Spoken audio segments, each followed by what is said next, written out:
Donc, après cette mise en jambe sur les mots de passe, une CVE et une LFI, nous allons maintenant passer à un serveur, à un scan de contenu pour découvrir des pages cachées qui vont nous permettre d'accéder directement à des fonctionnalités d'administrateur. Nous allons nous intéresser au serveur développé en PHP, les extensions d'URL sont en PHP. Nous pouvons ainsi imaginer qu'il existe des pages comme admin.php ou debug.php qui peuvent être de bonnes surprises, permettant un accès admin ou un accès à des fonctions de debugging. Okay. Tout comme il existe des dictionnaires de mots de passe, il existe des dictionnaires des fichiers les plus fréquemment utilisés sur les serveurs qui vont permettre l'énumération. Donc, on va voir la salle, ouais, pourquoi pas, si nous donne un peu plus d'informations. On est où?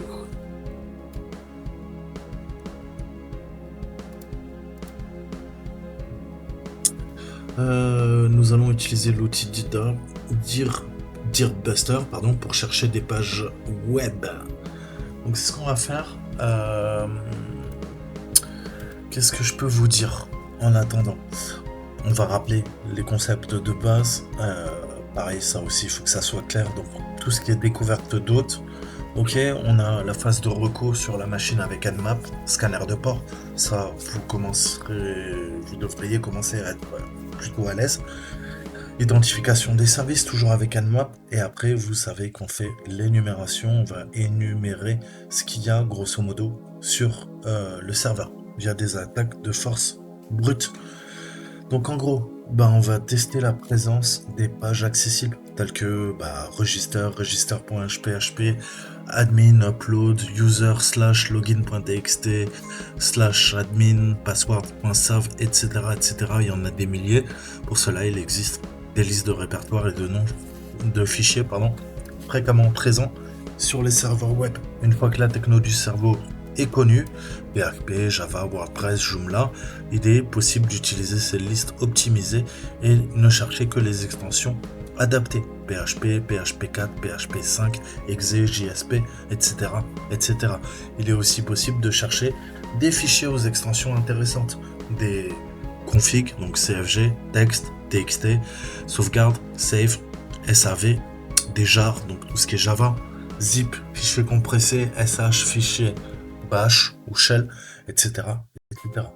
Donc, il faut retenir qu'on a 3 gros outils qui sont couramment utilisés. On a dirb, qu'on va utiliser en premier, en ligne de commande à utiliser pour un check rapide avec sa liste common. Elle est intégrée. Vous n'avez même pas besoin de préciser la liste, il va l'utiliser par défaut. Ensuite, on a GoBuster, que j'utilise souvent, avec la fameuse directory list de 3 medium.txt. Et on a Dirbuster, interface graphique, super. Par contre, pas forcément le meilleur choix. Ok? Parce que très lent et vous savez que ça va beaucoup plus rapidement en ligne de commande, ça prend moins de ressources. Donc, ce qu'il faut retenir, c'est qu'on a donc toutes les wordlists, vous le savez, elles sont dans User Share Wordlist. Je vais vous le montrer, pour que ça soit bien clair. Maintenant, c'est externe, il est là, il est pas là. Alors, Kemu, c'est bien pour virtualiser des machines, mais c'est pas très rapide. Faut lui laisser le temps. Qu'est-ce que je peux avoir mes détails en attendant? OneJoin, pas de détails, c'est pas trop. Qu'est-ce qu'il a chargé avant? C'est pas trop non plus, ça fige. Ah, c'est le problème de Kemu, c'est qu'il est lent encore. Bon, bref. On va aller dans quoi? On va aller à la racine. Et je vais vous montrer. Alors, vous savez que tout est dans User, dans Share, dans Wordlist. Ok? Maintenant, on peut faire un ls, Et là, on a RoQ à la racine, on a dir et dirbuster. On va utiliser dirb d'abord, donc on va aller dans dirb, et là-dedans, on a common. Ok? Donc, c'est le premier qu'on va utiliser. Ok? Petite liste qui est vraiment bien construite. Et après, sous Kali ou sous ParatoRS, vous savez que tout est dans User Share Wordlist. Et vous en aurez une autre qui n'est pas présente ici, qui s'appelle Seclist.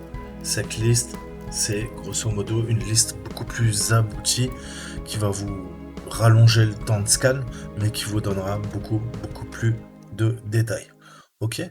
Mais pour l'instant, on va se contenter de celle-ci, de notre dire et on va aller dans GoBuster, vous allez voir, pardon, dans WordList, GoBuster, hop, je fais trop vite, ça lag, c'est dans quoi? Là, dans DearBuster, il y a... Oh, qu'est-ce que c'est?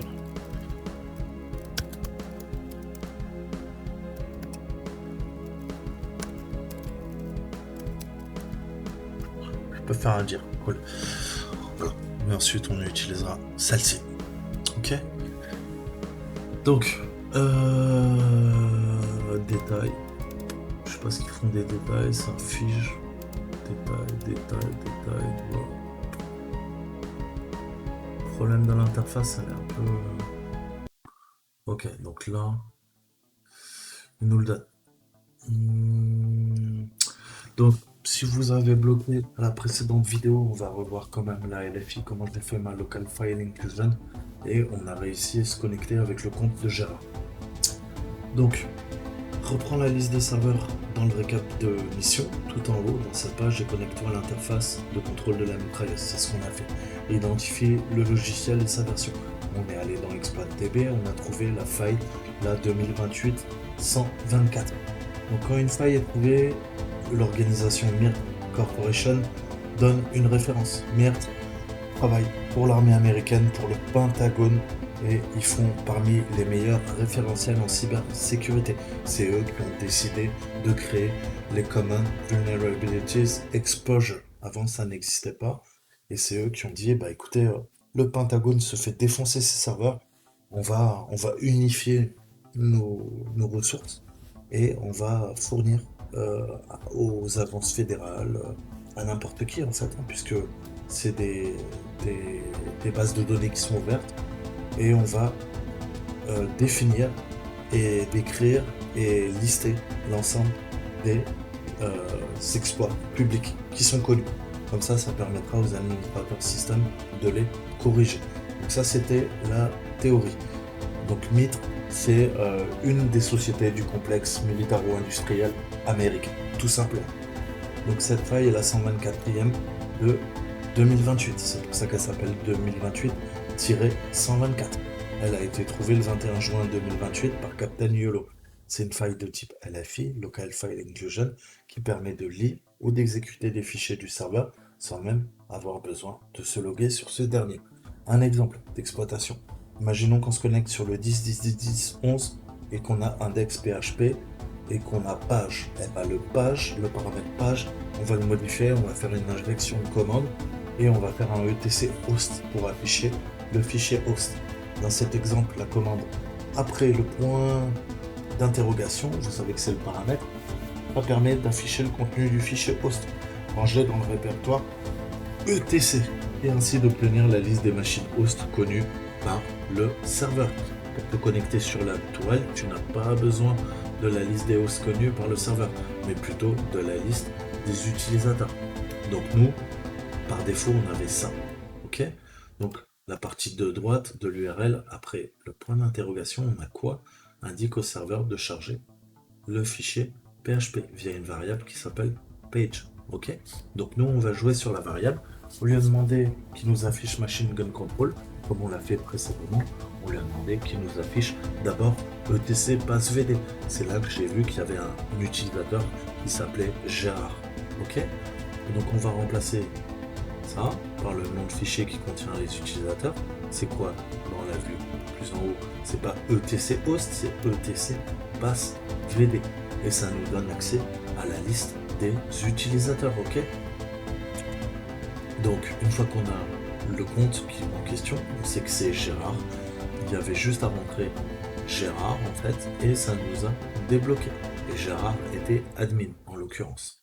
Donc c'est comme ça qu'on a réussi à faire notre LFI, une LFI qui nous a permis de lister l'ensemble des utilisateurs et une autre LFI qui nous a permis de contourner la mire de connexion qui nous demandait le compte administrateur. Mais j'ai réessayé. Alors est-ce que je peux vous montrer éventuellement? J'ai réessayé. Ok. Et en fait, il y n'y avait même pas besoin de contourner la merde de connexion. Avec Gérard, ça suffit.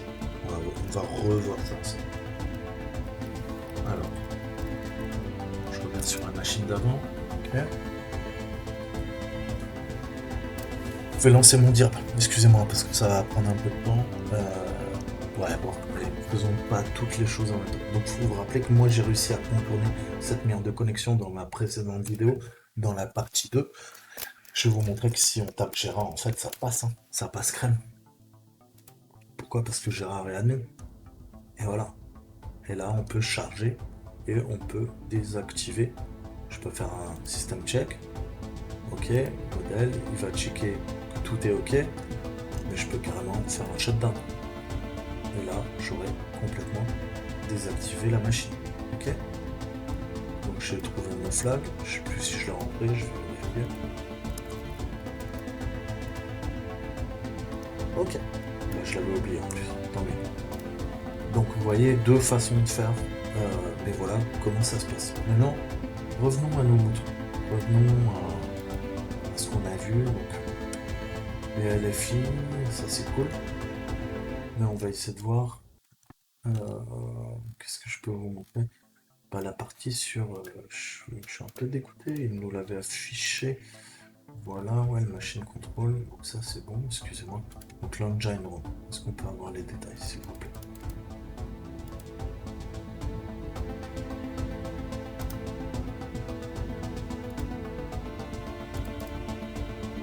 Je sais pas pourquoi ça met toujours un petit peu.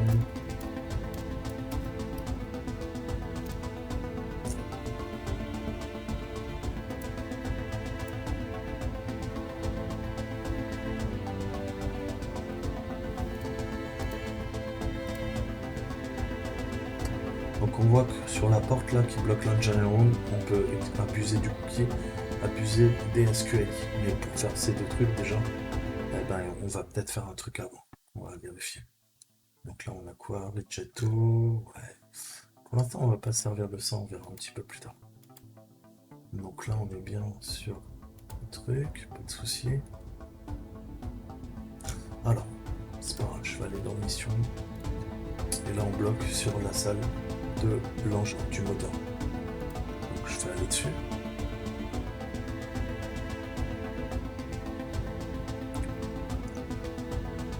Donc on a la compagnie SecureLock qui sécurise bien cette porte, c'est le cas de le dire. Et c'est un système d'exploitation en 0.1 qui s'appelle DoorOS. Ok. En effet, je vois que DoorOS, il y a quelques exploitations. Mais pour l'instant, concentrons-nous sur notre truc. Si je clique là-dessus, franchement, il se passe rien. Des fois, j'ai un message d'erreur, des fois, il se passe rien. Voilà, s'il nous le met. Code 22, donc système en maintenance, redirection dans 2 secondes. Voilà, et on a beau cliquer, on est bloqué, on n'arrive pas à ouvrir la porte. Donc, on a une vulnérabilité qui est détectée. Est-ce que je peux aller dans le hacker guide et vous montrer?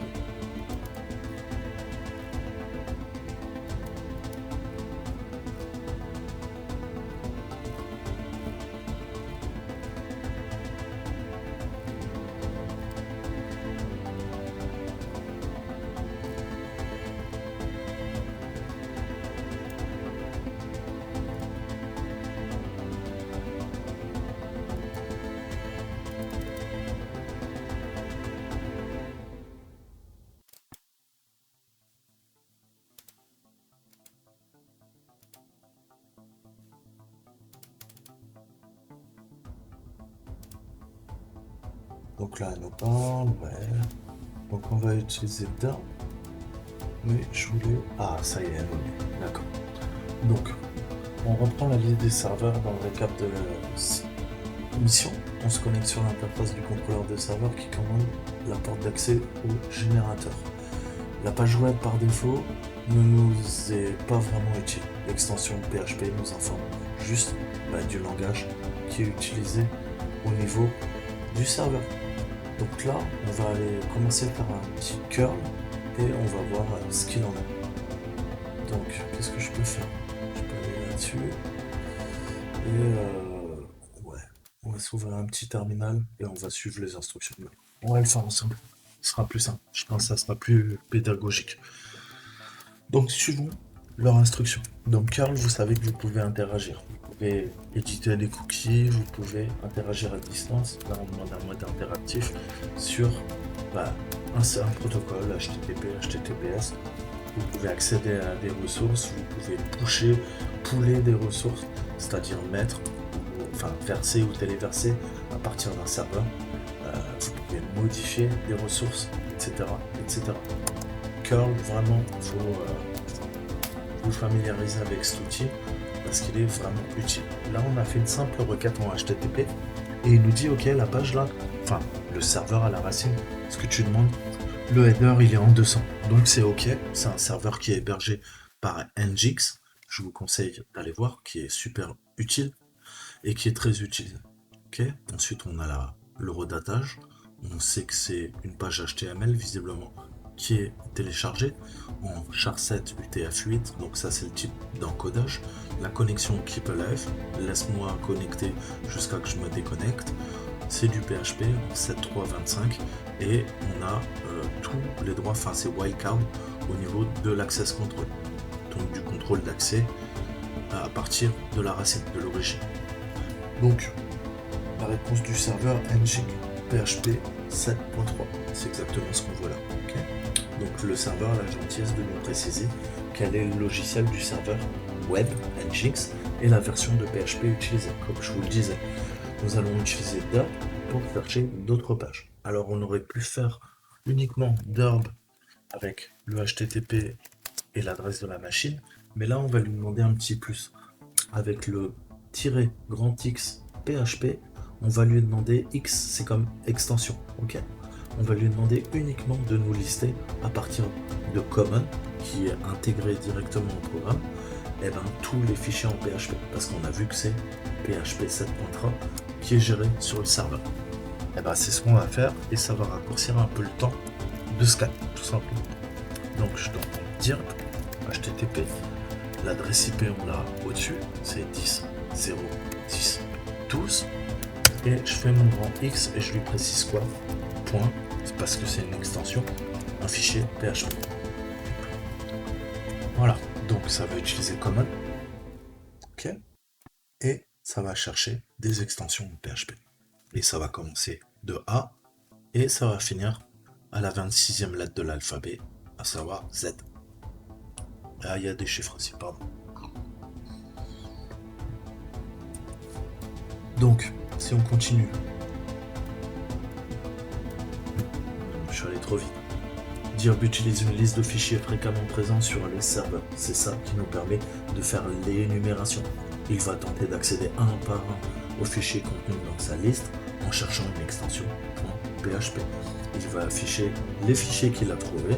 Il ne reste plus qu'à entrer le fichier qui nous liste dans un nouvel onglet en remplaçant SXYZ par le nom du fichier trouvé. Ok. Et on va s'intéresser uniquement aux 200, peut-être aux 302 redirections. Mais si on a du 400, du 500, du 404, etc., du 403, forbidden, on sait qu'on ne pourra pas se connecter. Donc on commence par tout le temps les 200. Ensuite on voit les 301, 302 et le reste on s'en fout.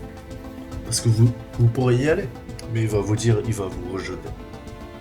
Ok. Donc là, on attend tranquillement et on va voir ce qu'il en est.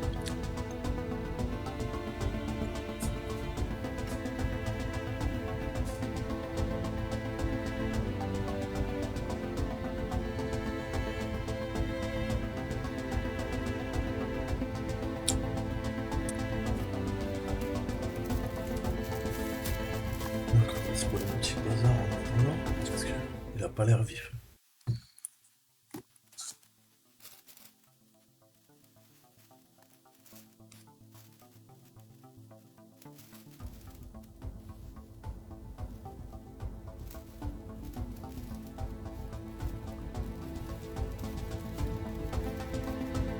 Donc là, je prends le temps de vous expliquer, de vous lire toutes les indications que nous donne le jeu.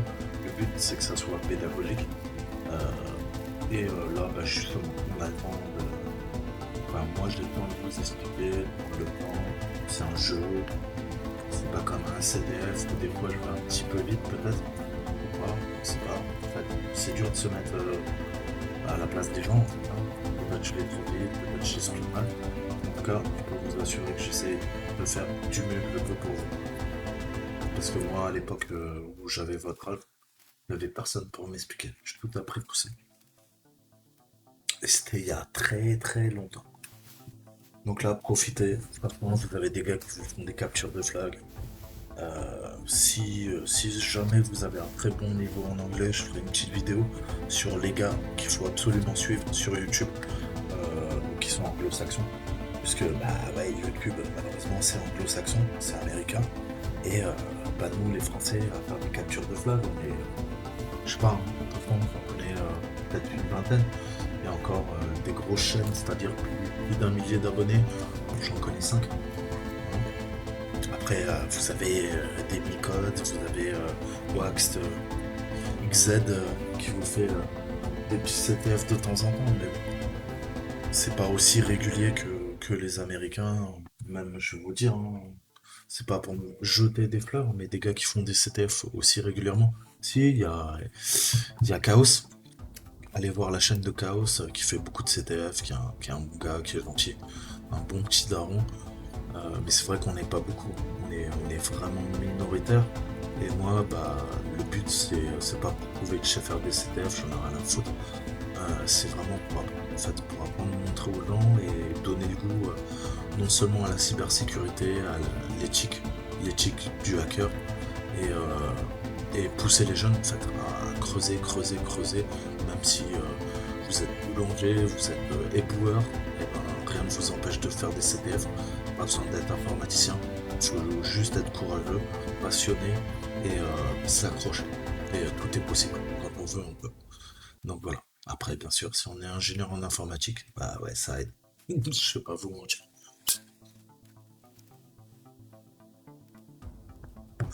Donc, qu'est-ce qui nous trouve? Deux trucs. Je vais pas vous mentir, je suis un petit peu déçu. Il nous trouve security.php. Donc, on va revenir. Sur la machine, c'était la 12. Et là, on essaye de forcer le système. Donc, qu'est-ce qu'on a par la suite qui pourrait nous aider, tout simplement?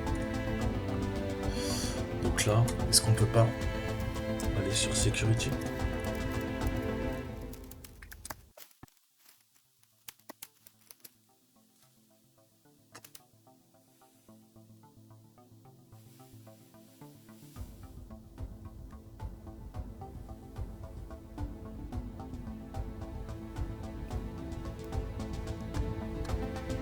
Ok.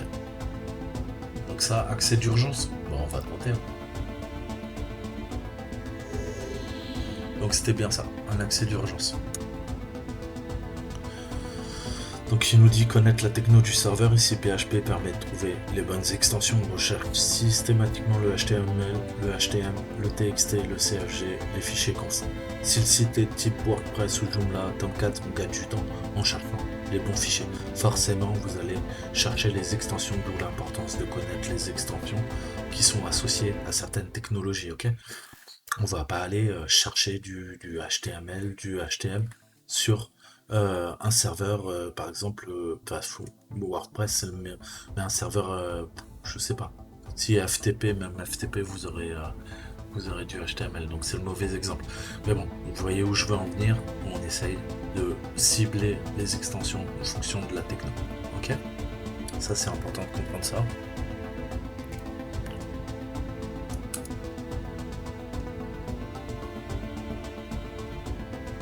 D'accord. Donc ça, c'est pour les sysadmins. En effet, quand on fait du dev, on peut se permettre d'avoir des fichiers debug en PHP qui vont nous permettre de débugger notre code source quand on est en cours de développement, quand on est dans des environnements de dev, des environnements de bac à sable. Mais une fois que c'est passé dans des silos et qu'on est en prod ou en pré-prod, appelez ça comme vous voulez, ça dépend des boîtes, eh ben c'est sûr qu'en production en tout cas, on est sur l'extranet, on n'est plus sur l'intranet. Donc on est relié à Internet. Donc on est relié à l'extérieur, au monde réel. On n'est plus dans la matrice, tranquille, au chaud, dans sa petite boîte.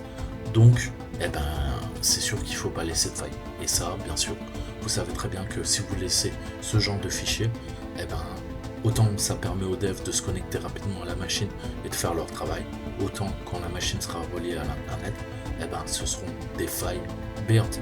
Pareil, si vous laissez des mots de passe sur, je sais pas, sur tous ces sites, hein, comme GitHub ou Pastebin, vous savez très bien que les hackers vont aller chercher des mots de passe, vont créer des bots pour aller chercher des mots de passe sur GitHub, sur tous les repos qui existent, SoundForge, et j'en passais les meilleurs, Pastebin, et il y en a tellement d'autres, pour récupérer éventuellement des mots de passe qui auraient été utilisés en développement, et parfois c'est les mêmes mots de passe qu'on utilise en dev qui sont réutilisés ensuite en prod, une fois que la machine est livrée au client. Donc ça craint à mort. Ok, faut prendre des bonnes habitudes et vous verrez, ça vous évitera de vous faire taper par votre patron, par votre chef, par votre hiérarchie, par tous les cons qui vous donneront des ordres. Ou pas. Ça se trouve, des fois, il y a des gens bien. Heureusement. Donc attention, réfléchis avant de faire n'importe quoi. Tout à fait. Dans de nombreux pays, le simple fait de scanner, ça vous le dit toujours, hein. Un serveur sans l'accord express de son propriétaire est une infraction à la loi et est passible d'amende, voire de prison. Attention à ce que vous faites. On rigole pas avec ça. Et si vous allez attaquer des machines américaines, vous aurez le FBI au cul, hein. Attention, vous allez vous faire swatter. Et je rigole pas. Ici, nous avons l'accord écrit du client, scanner la plage d'adresse 10, 10, 10, 10. Donc là, on est dans plutôt ce que je dirais une white box. On définit un périmètre, un scope, et ce périmètre-là, c'est nos plages d'adresse 10, XXXX. Toutes les adresses que tu rentres doivent commencer par 10. Si tu vas ailleurs, tu vas pirater un autre joueur qui joue à YOLO Space. Ah, ça peut être intéressant. J'essaierai plus tard. J'essaie de voir si on peut taper les machines qui sont connectées au Kemu. Ça serait intéressant de savoir si on peut pirater les autres joueurs de Steam. Ça serait marrant de ça. Je n'ai pas dit de le faire, j'ai dit de voir. Ok? Donc voilà, n'oubliez pas ça, respectez les autres. Et faites pas aux autres ce que vous voulez pas qu'on vous fasse. C'est aussi simple que ça. Et ça, ça marque pour tout. Pas que dans la cybersécurité. Dans la vie, ok?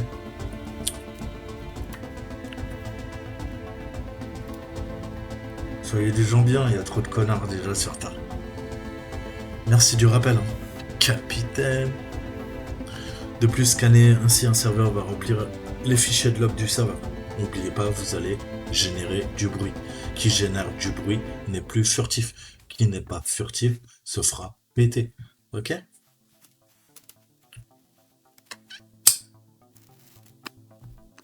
Et ouais, on laisse des traces.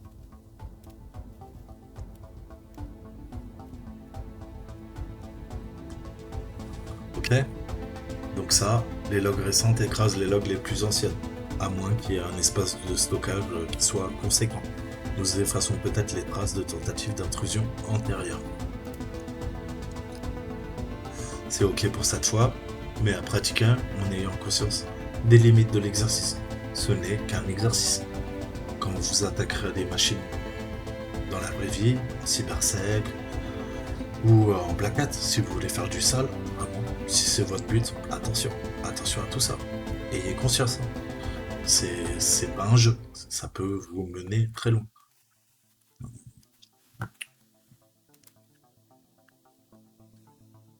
Donc, c'est parti. Continuons. C'est noté, ouais.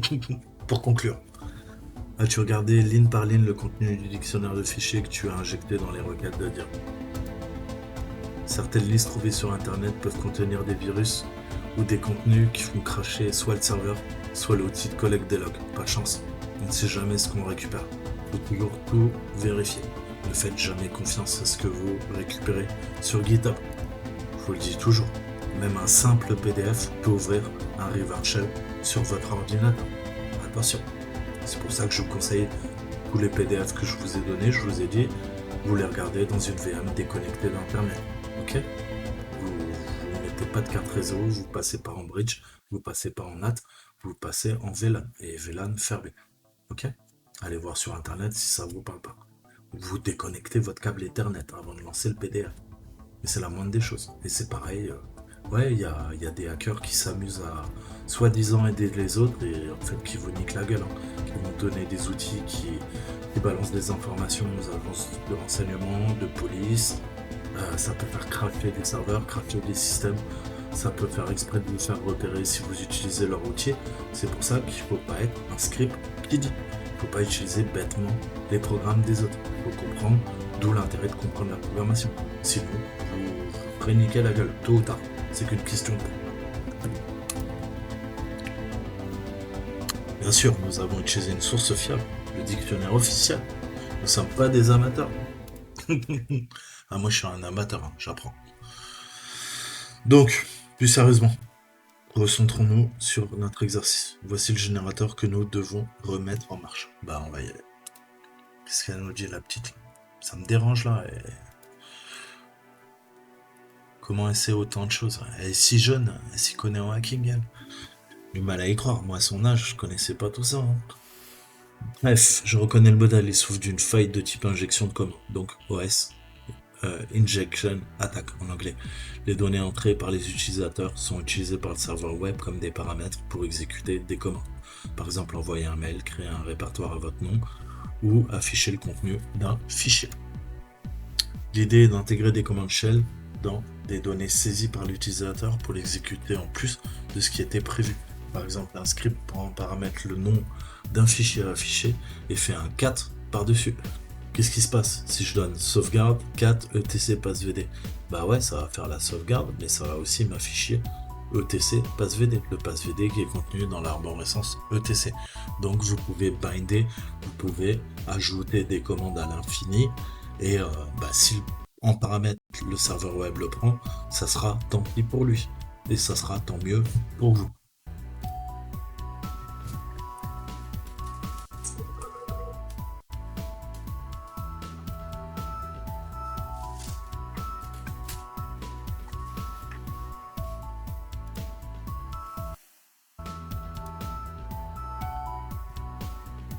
Cat sauvegarde, cat OTC passvd, ouais, ce qu'il va faire, il va bien afficher le contenu du fichier sauvegarde, mais en plus il va exécuter ma commande et afficher le fichier ETC passvd. Ok, c'est cool. Donc on va voir l'injection de commandes. Je vous redirige vers mes vidéos sur ma chaîne principale où je vous ai déjà expliqué tout ça, où j'ai tenté de vous expliquer, on va dire. Donc consulte le détail de ta mission dans mission. Ok, donc là on a tout. Et on va voir un petit peu comment faire ça. Donc, qu'est-ce que je peux faire? Est-ce que je peux vous parler du command injection? Est-ce que je peux vous rappeler des trucs?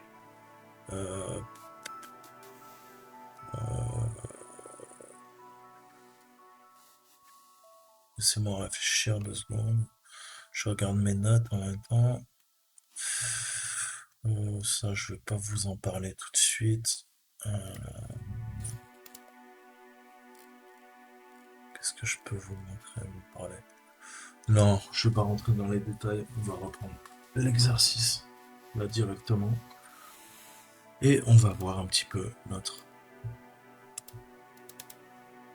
générateur. Donc, il brille de mille feux. Donc on va se connecter au générateur. Il est possible de sortir le générateur du mode hibernation à condition de connaître le code, mais tu ne connais pas encore. La fonction self-diagnostic te permet de lancer des commandes. Saisis 1 et presse check pour lancer un sanity check. Et le serveur va exécuter la commande shell autodiag.sh 1. Ok, donc il prend le 1 et il lance un script shell qui s'appelle autodiag.sh. Comme tous les scripts shell, il se termine.sh. Il est possible de modifier la valeur avant qu'elle soit envoyée au serveur. Ajoute 1, fin d'instruction, puis la commande ls. Un fichier porte un nom qui devrait t'interpeller. Ajoute donc le point virgule, puis ajoute une commande shell pour lire le contenu du fichier.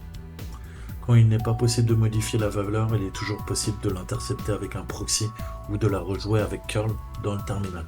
On fera ça plus tard. Ah si, il y a quand même le command injection. On va l'ouvrir dans un nouvel onglet. Ok, c'est long. Bon, on va le faire rapidement. Donc l'injection de command shell est possible quand un programme utilise une donnée entrée par l'utilisateur sans la filtrer. Ok, c'est ce qu'on appelle du sanitizing. On va, comment dire, soigner, enfin filtrer l'argument ou la commande shell. Donc ça la prend comme un argument d'une commande shell, là dans notre exemple. Un formulaire permet de saisir son nom et de l'afficher. Le code côté serveur va ressembler à ça. Ok. Donc dans le système, je fais un echo pour afficher et je prends la variable qui s'appelle $name. Ok. Si nous saisissons YOLO, cat etc password, et ben qu'est-ce qu'il va faire? Il va prendre la variable name. Pour lui, ça sera quoi? Ça sera YOLO. Cependant, fin d'instruction, lui il squeeze et il va passer à la deuxième instruction. Alors qu'en théorie, là, il n'y en a qu'une instruction. Là, il fait la première instruction, où il prend comme variable $name YOLO, et il passe à la deuxième et il nous affiche gentiment etc password. Et ouais, le serveur va enchaîner les deux commandes. Il va faire système echo YOLO 4 etc password. Ok. Donc, nous allons récupérer le contenu du fichier passvd. Avec une injection de commande, nous avons la main sur le serveur, nous pouvons récupérer les informations sur le serveur yoname A, récupérer des noms de compte, cat etc passvd, et récupérer les fichiers de config du serveur web et lancer un reverse shell. Donc Unix, enchaîner deux commandes, on va utiliser les séparateurs. Soit et soit on va piper. Echo YOLO cat etc, fin de l'instruction là, eh ben ça va passer, ou je lui demande deux instructions. Echo YOLO, et ensuite une fois que tu as fait ça, et tu m'affiches ça, cat etc password. Ou je peux piper ma commande. Je rentre une commande, je pipe une deuxième commande, et ça marche aussi, c'est un double pipe, mais seulement si la première commande est en échec. Donc ça vous permettra de contourner la première. Imaginons qu'il ne veut pas faire un echo YOLO, il vous affichera pas 4 etc passvd. Pour contourner ça, vous ferez un double pipe, et comme ça, si la première commande est en erreur, c'est pas grave, le shell passe à la deuxième. Alors que là, si la première commande est en erreur, ça va craquer, ça vous affichera pas la deuxième. Ok, ça c'est vraiment important à comprendre. Ensuite, force command execution in a string, donc forcer l'exécution de commande dans une chaîne de caractères. Ok, donc il est possible de forcer l'exécution d'une commande avec ça. Ok, donc là, qu'est-ce que je fais? Je fais un echo, mais en fait, j'injecte une injection de commande dans mes simples quotes. Je peux faire un echo, je définis une variable, mais en fait, ma variable, elle n'a pas une chaîne de caractères, elle a deux caractères spéciaux, les parenthèses, et là-dedans, la chaîne de caractères, en fait, c'est quoi? C'est l'injection d'une commande. Et je peux utiliser des chevaux. Ok, pas des chevaux. Putain, j'oublie tout le temps. Oh, c'est pas des parenthèses, c'est des guillemets. Et non, c'est même pas des guillemets, putain, comment on appelle ça?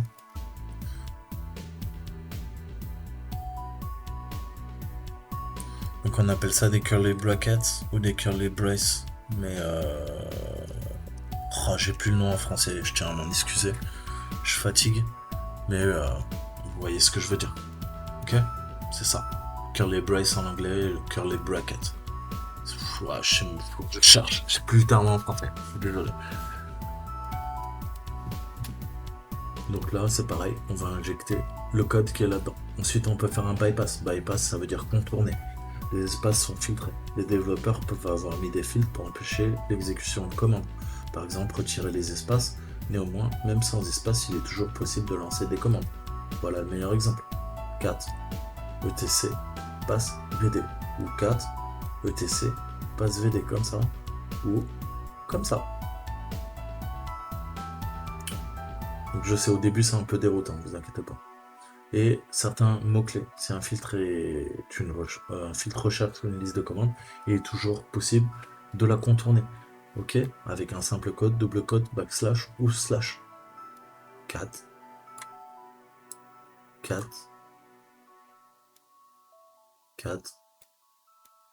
Wamai, par exemple. Et si le nom de fichier est filtré, il est possible de multiplier les filtres sur 4 et sur etc passvd. 4 etc passvd. Ok. Donc ça c'est pareil, hein, au début c'est un peu déroutant et on peut utiliser aussi des null bytes, mais ça on verra plus tard, pour contourner les filtres en fait qui sont mis en place.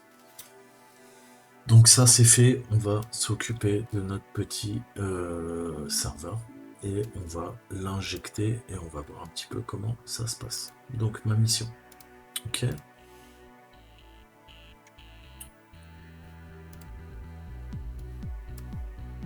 Donc qu'est-ce que je peux faire? Là je vais là, ok, donc reviens là. Ok, et là il est interactif, mais je sais pas trop ce qui se passe. Je vais me connecter quelque part. Bon, voilà, on va aller là-dessus. Et là on est sur le générateur, donc 10, 010, 13.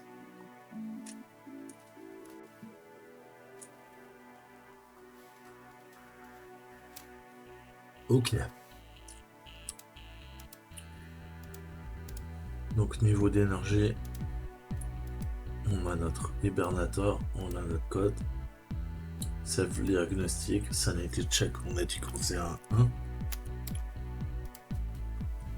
Ok. Qu'est-ce qu'il répond? Il nous débug, il nous dit c'est ok. Si on fait un 1, fin d'instruction, ls, code.txt, autodiag.sh. Qu'est-ce que je fais? 1, toujours, pas de souci. Et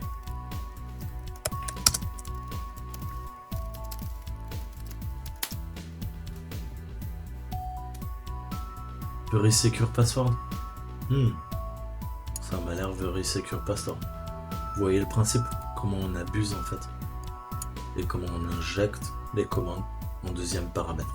Alors que lui n'attendait qu'un paramètre. Ok?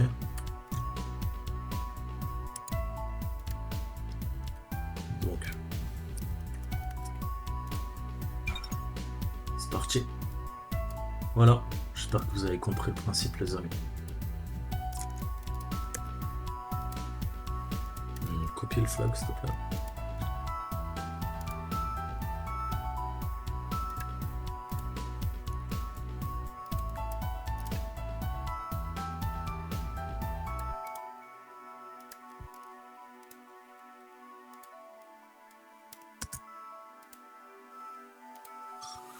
Voilà. Attention avec les injections de commandes, vous avez vraiment la main sur le serveur, soyez responsable. Oui, Captain, nous sommes des hackers éthiques. Nous remplissons notre mission dans le cadre fixé par notre client. Toujours, c'est important. Le générateur est relancé, il y a maintenant du courant. Quand l'indicateur Validated apparaît en rouge à droite, tu as une action effectuée sur le serveur. S'il n'est pas en rouge, il faut changer de salle. Ok. Donc voilà. J'espère que vous avez kiffé. Je vous dis à très bientôt. On continuera tout ça. J'ai pas envie de parfaire le jeu comme un fou furieux. Voilà. À très bientôt. Kiffez bien, prenez soin.